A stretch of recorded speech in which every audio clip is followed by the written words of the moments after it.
welcome to this episode. And I'm going to go straight into the power of now, and from exactly where we left off on the previous episode. And I will read the last short paragraph just to provide context to the question that appears in the book. So towards the end we were talking about portals, and specifically the portals of silence and space.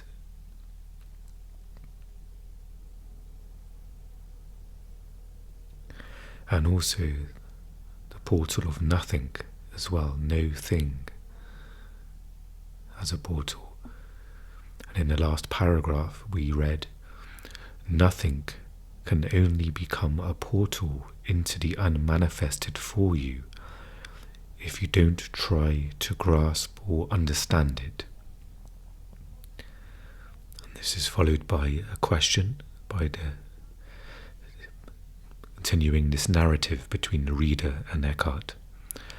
Isn't that what we are doing here? Asked the reader.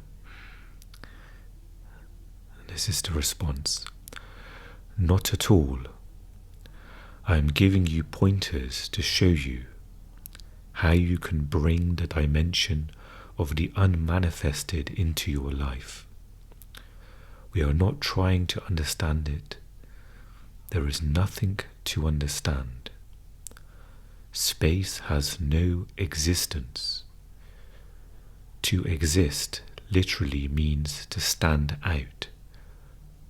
You cannot understand space because it doesn't stand out. Although in itself it has no existence, it enables everything else to exist. Silence has no existence either, nor does the unmanifested. So what happens if you withdraw attention from the objects in space and become aware of space itself? What is the essence of this room? The furniture, pictures, and so on are in the room, but they are not the room. The floor, walls, and ceiling define the boundary of the room, but they are not the room either. So what is the essence of the room? Space, of course, empty space. There would be no room without it. Since space is nothing, we can say that what is not there is more important than what is there. So become aware of the space that is all around you. Don't think about it. Feel it, as it were. Pay attention to nothing. As you do that, a shift in consciousness takes place inside you. Here is why. The inner equivalent to objects in space, such as furniture, walls, and so on, are your mind objects, thoughts, emotions, and the objects of the senses. And the inner equivalent of space is the consciousness that enables your mind objects to be, just as space allows all things to be. So if you withdraw attention from things, objects in space, you automatically withdraw attention from your mind objects as well. In other words, you cannot think and be aware of space, or of silence for that matter. By becoming aware of the empty space around you, you simultaneously become aware of the space of no mind, of pure consciousness, the unmanifested. This is how the contemplation of space can become a portal for you. Space and silence are two aspects of the same thing. They are an externalization of inner space and inner silence, which is stillness, the infinitely creative womb of all existence. Most humans are completely unconscious of this dimension. There is no inner space, no stillness. They are out of balance. In other words, they know the world, or think they do, but they don't know God. They identify exclusively with their own physical and psychological form, unconscious of essence. And because every form is highly unstable, they live in fear. This fear causes a deep misperception of themselves and of other humans, a distortion in their vision of the world. If some cosmic convulsion brought about the end of our world, the unmanifested would remain totally unaffected by this. A Course in Miracles expresses this truth poignantly.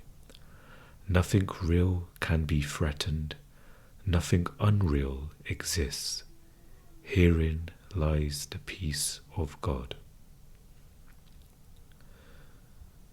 If you remain in conscious connection with the unmanifested, you value, love, and deeply respect the manifested and every life form in it as an expression of the one life beyond form. You also know that every form is destined to dissolve again, and that ultimately nothing out here matters all that much.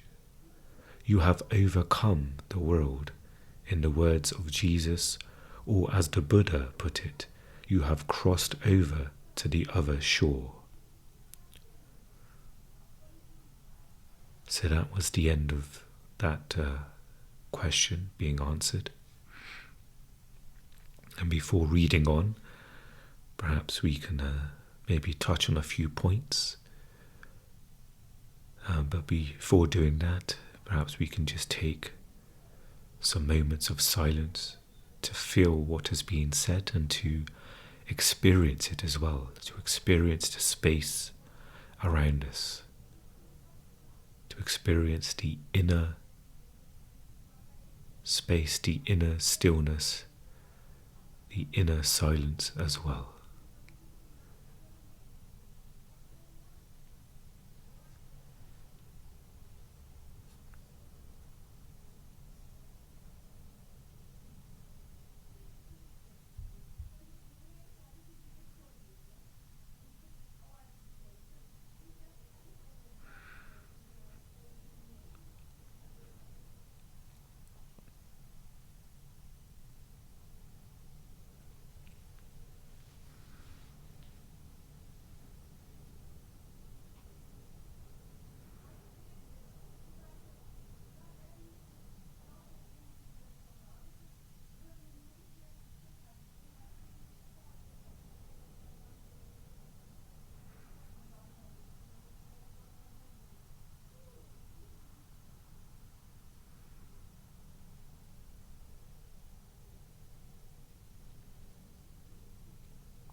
So I would like to touch upon the mention of how unstable this form is. And this is the level we live at. We live in this instability, which is our mind. And we don't go deeper. We may try and go deeper, but we're doing it through the mind, which doesn't work. So we may talk about deep things. In casual conversation, we may talk about, mindfulness, or, having some peace of mind, some relaxation, but it often remains on the surface, and we don't go deeper. In order to go deeper, you can't hold on to the mind. You can't take the mind with you. You can't do two things at once. And because we're so closely identified with the mind as being us, our physical form and psychological form, it says here, there's a misperception happening.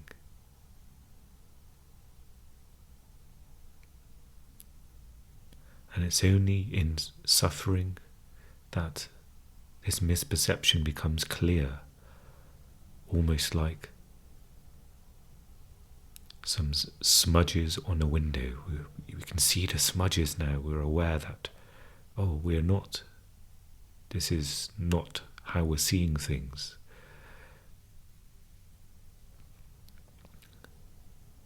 And that distortion becomes clear.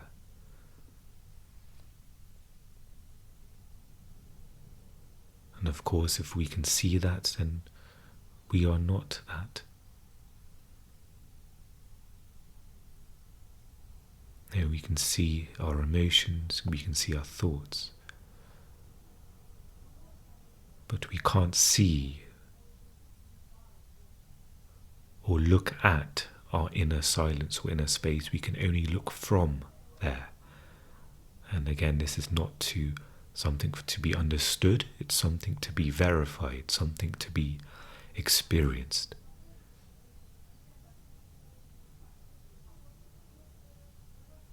There is that oneness there, so there is nothing, there's no separateness for one thing to look at another.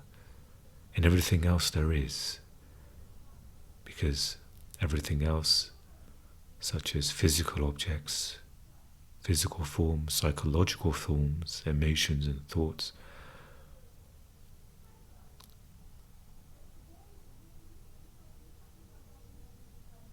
they are able to be seen from your inner stillness, from the place of no duality, from the depth of who you are, not the surface, the unstable surface.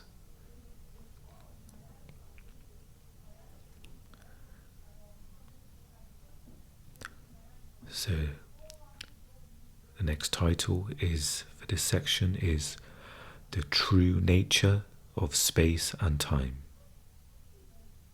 So it looks like we're continuing the opening up of these two pointers. Now consider this. If there were nothing but silence, it wouldn't exist for you. You wouldn't know what it is. Only when sound appears does silence come into being. Similarly, if there were only space without any objects, in space, it wouldn't exist for you. Imagine yourself as a point of consciousness floating in the vastness of space. No stars, no galaxies, just emptiness. Suddenly, space wouldn't be vast anymore. It would not be there at all. There would be no speed, no movement from here to there. At least 2 points of reference are needed for distance and space to come into being.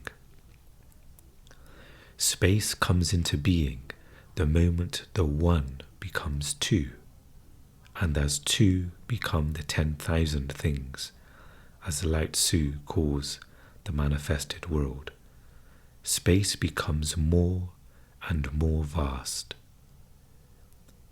So world and space arise simultaneously. Nothing could be without space, yet space is nothing. Before the universe came into being, before the Big Bang, if you like, there wasn't a vast empty space waiting to be filled. There was no space, as there was no thing. There was only the unmanifested, the One. When the One became the 10,000 things, suddenly space seemed to be there and enabled the many to be. Where did it come from? Was it created by God to accommodate the universe? Of course not. Space is no thing, so it was never created. Go out on a clear night and look up at the sky. The thousands of stars you can see with the naked eye are no more than an infinitesimal fraction, if I'm pronouncing that correctly, an infinitesimal fraction of what is there.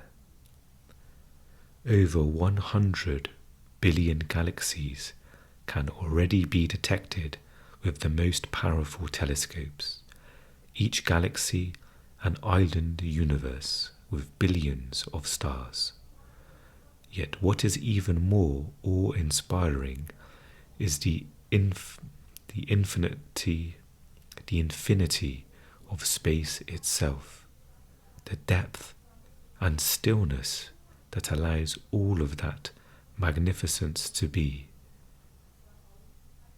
Nothing could be more awe-inspiring and majestic than the inconceivable vastness and stillness of space. And yet, what is it? Emptiness, vast emptiness. What appears to us as space in our universe, perceived through the mind and the senses, is the unmanifested itself, externalized. It is the body of God, and the greatest miracle is this: that stillness and vastness that enables the universe to be is not just out there in space, it is also within you. When you are utterly and totally present, you encounter it as the still inner space of no mind. Within you, it is vast in depth, not in extension. Spatial extension is ultimately a misperception of infinite depth, an attribute of the one transcendental reality. According to Einstein, space and time are not separate. I don't really understand it, but I think he is saying that time is the fourth dimension of space. He calls it the space-time continuum.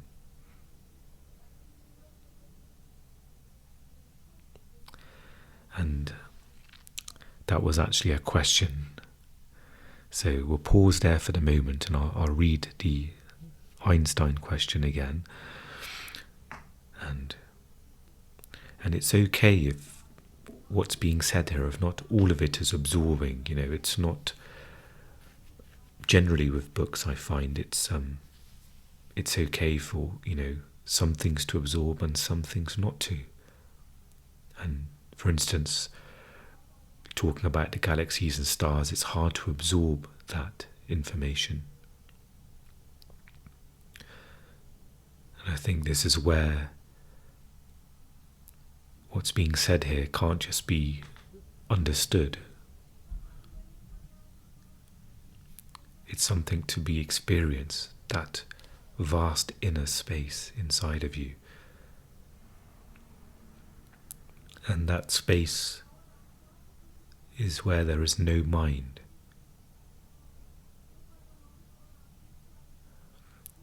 And it is a bit confusing. And to be honest, as spirituality is, it's sometimes hard to get your mind around it, because obviously we're interpreting these words through the mind first, and then for them to go deeper through our senses.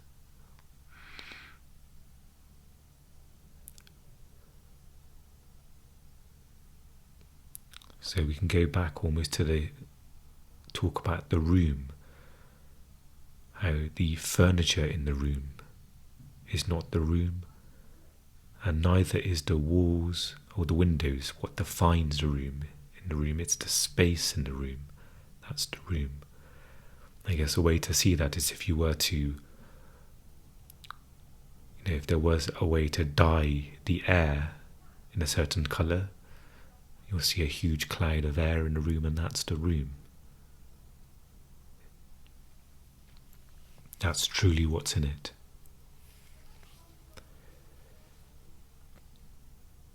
And he mentioned that the furniture in the room is equivalent to the furniture in our mind as thoughts and emotions.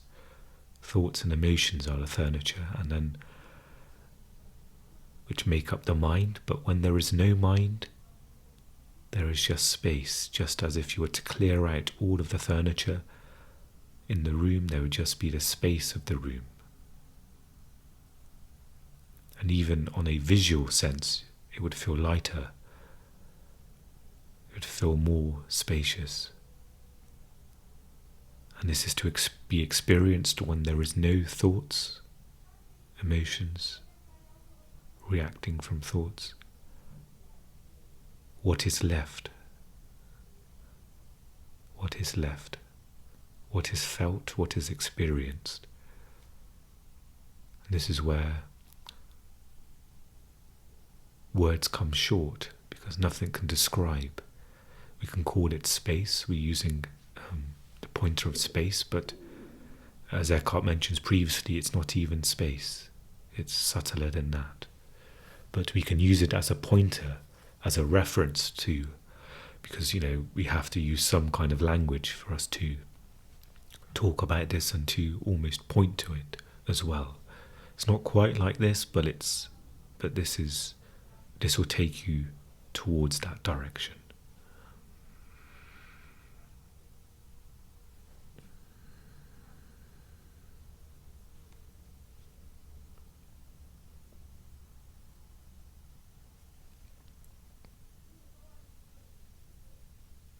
He talks about, again, the no mind, when you are totally present, when there is no mind, that there is a vast depth.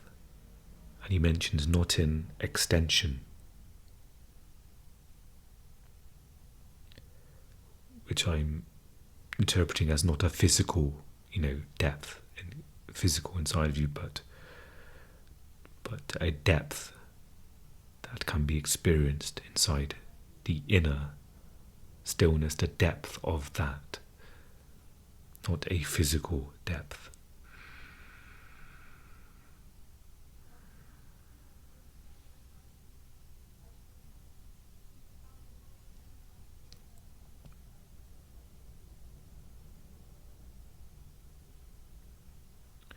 Okay, so moving on to it's more of a comment, I guess, from the reader.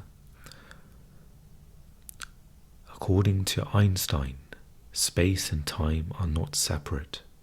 I don't really understand it, but I think he is saying that time is the fourth dimension of space. He calls it the space-time continuum. Yes, what you perceive externally as space and time are ultimately illusory, but they contain a core of truth. There are the two essential attributes of God, infinity and eternity, perceived as if they had an external existence outside you. Within you, both space and time have an inner equivalent that reveals their true nature, as well as your own. Whereas space is the still, infinitely deep realm of no mind, the inner equivalent of time is presence, awareness of the eternal now. Remember that there is no distinction between them. When space and time are realized within us as the unmanifested, no mind and presence, external space and time continue to exist for you, but they become much less important. The world, too, continues to exist for you, but it will not bind you anymore. Hence, the ultimate purpose of the world lies not within the world, but in transcendence of the world. Just as you would not be conscious of space if there were no objects in space, the world is needed for the unmanifested to be realized. You may have heard the Buddhist saying, if there were no illusion, there would be no enlightenment. It is through the world and ultimately through you that the unmanifested knows itself. You are here to enable the divine purpose of the universe to unfold. That is how important you are. So that's the end of that section. And yes, it can be a bit confusing with this section talking a lot about time and space and trying to see the different angles of it, and something that can be read again, which may help clarify some more things.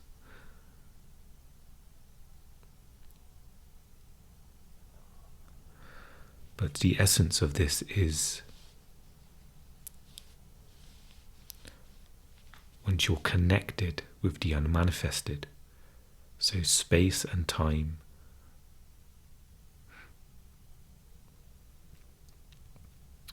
are externalized manifestations of consciousness. But once we realize the unmanifested within us, then those things become less important, because everything is going to dissolve, but not your true essence. This is why often it's said the world is less important. You don't take the world seriously or your mind seriously, because it's all unstable and it's all temporary.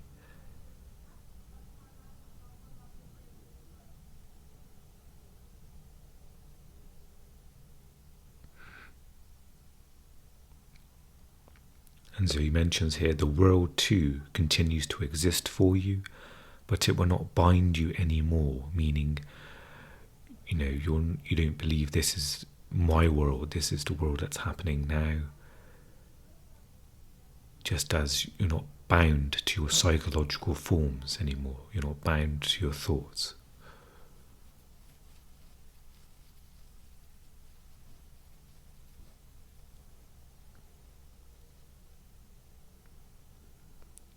And then there's touching upon having some sort of, can't think of the word, contrast is the word.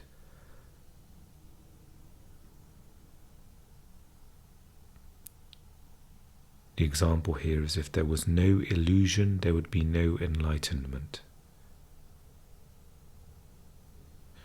And there's another simple example that Mooji uses, or it's used by lots of other people, in fact, that if, for example, the only colour you could see was green, there would be no green. There would just be that. But with two colours, or in this instance the illusion, then you can see the truth. So there's almost the illusion of this world, the illusion of our thoughts and emotions that we believe to be real as us, but then there is the truth behind that. And that truth is, again, not to be figured out or understood, it's to be experienced. And there are simple ways to do that. If, thoughts and emotions come and they go. They come into form, then they dissolve. But there is always the watcher of those.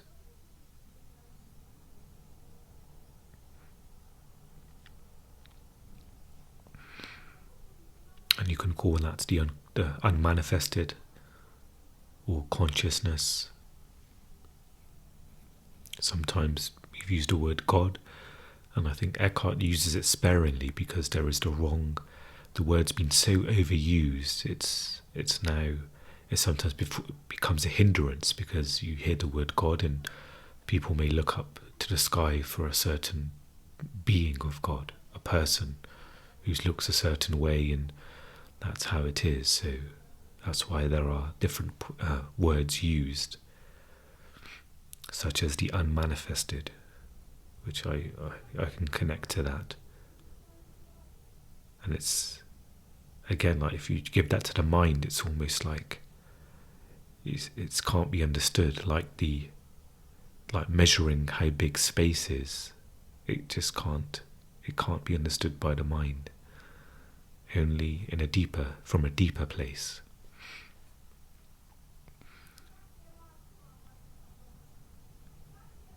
So I'm going to leave it here. We've come to the end of that section, and I may have to read that again, because I find I'm also concentrating to read clearly as I can, and try and pronounce most of the words. Seems like some of the words were a struggle for me, but and again, none of these words are important, truly. They are just pointing to the simplicity within. So, if you are reading this again as well, then, perhaps it's a suggestion not to analyze each sentence and try and understand everything, because there are many sentences I've just read that that haven't absorbed but that's why there are so many pointers in this book, because some will connect and immediately a light will go off and will transport us there, and then others may not, which is fine.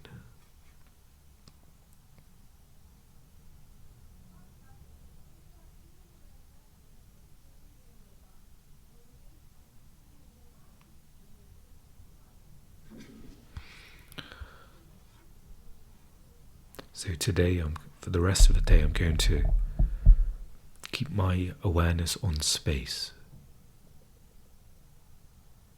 The space within, when there is no mind.